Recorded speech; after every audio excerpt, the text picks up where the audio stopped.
4 bulan. Jodohnya, umurnya, termasuk rizkinya. Rizkinya anak. Kayak dikatakan oleh ulama, as-sa'idu man sa'ida fi batni ummi, as-sakiyu man sakiya fi batni ummi. Orang yang beruntung itu orang yang mulai dari perutnya ibu sudah tertulis beruntung. Dan orang yang tidak beruntung itu orang yang mulai dari perutnya ibu tertulis tidak beruntung.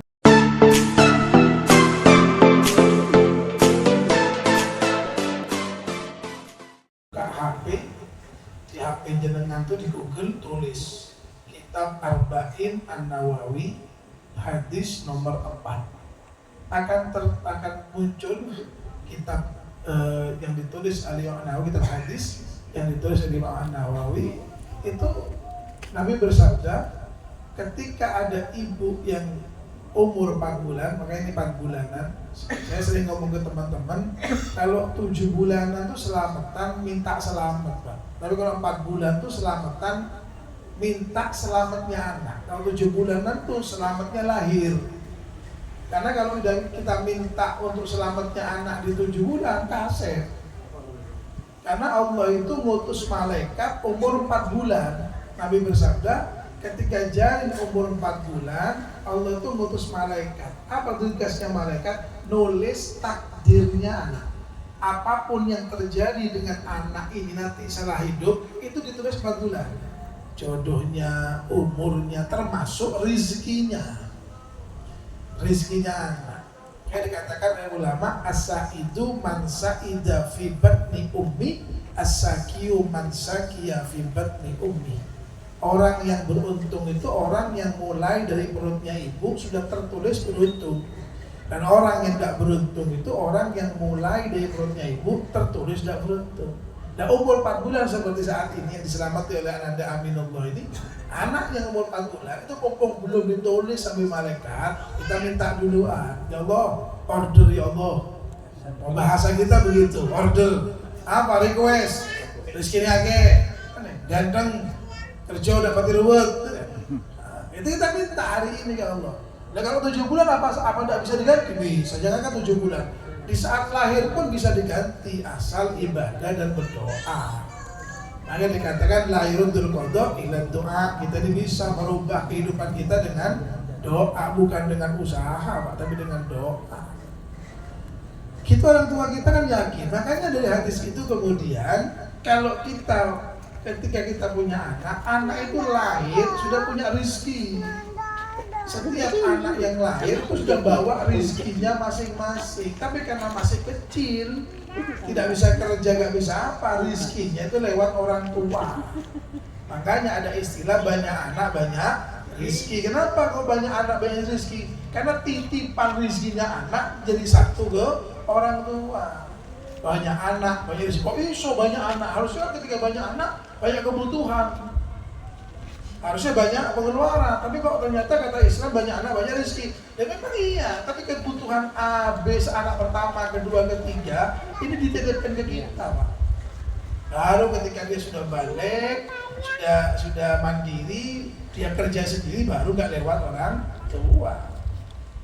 Nah, berarti yang dimuliakan oleh Allah itu menjadi bekal bagi orang tua kita. Kenapa berani punya anak? Makanya jangan coba, kalau ada jangan coba sudah. Kalau ada orang punya anak 2 dan anak yang nomor 2 sudah SD, coba main bilang, tadi anak boleh, tak terus dia anak. Jawabannya pasti gini, mon banget terus bede, kayak bede, entade. Itu kan jawabannya begitu kan? Ya mon terus, apa tak terus anak bu anak, kayak mon di anak, ngakan apa ya? Ya kan dengan keyakinan di hatinya, imannya kurang. Nah, orang tua kita tak anak kota apa di anak, luar biasa. Makanya saya pribadi, alhamdulillah, saya ini nikah tahun 2012, sekarang tahun 2025, anak saya 5. Ini program yang nomor 6 sih. Alhamdulillah, Beb. Lancar, Beb. Beb. Saya pengen punya anak banyak, kenapa? Ya saya malu, todus kamba. Iya, umi saya Banyuwangi, itu satu saudara 12. Pak. Abah saya sekandung itu 7, yang lain ibu itu semua 13. Mertua saya orang Jati ini, mertua saya itu satu saudara 9. Mertua laki saya, abah mertua, satu saudara 37. Dan kalau saya punya anak loro, kan guyung bau, kompoi jamaah, pada takwaan.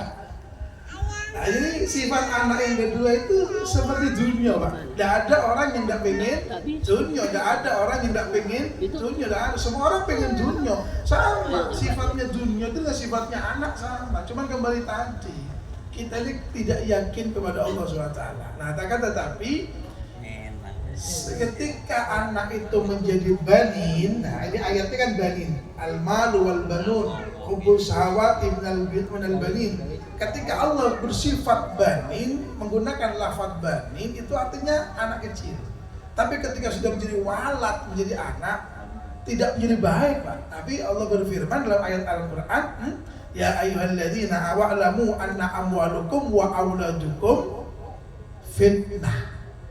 Ketika anak sudah naik dewasa balik, bukan zina, bukan keindahan, tapi menjadi fitnah. Apa fitnah itu? Sesuatu yang ngajak kita kepada jelek. Makanya secara badani, secara jasmani, anak itu ketika balik beda. Jangan punya anak ini anak-anak kecil-kecil ini, suruh sudah main sepak bola, lari-larian sampai keringetan, cium. Ya celo, cuman beledek sedek aja itu. Nah, tapi ketika sudah balik, Pak, jangan dicium. Pahit itu aja. Nah, kan sama. Nah, kenapa kalau bisa balik? Kan memang kodratnya begitu. Nah, ketika anak itu masih kecil, indah, Pak. Tapi ketika sudah balik, geli-geli gitu, Pak. Makanya anak itu mulai berani ke orang tua dan sebagainya. Kapan? Ketika sudah balik. Allah berfirman, inna amwalukum wa auladukum fitnah. Hati-hati, anakmu itu bisa narik kamu ke kejelekan. Jadi kan kalau baca doa, ada doa itu doa birrul walidain.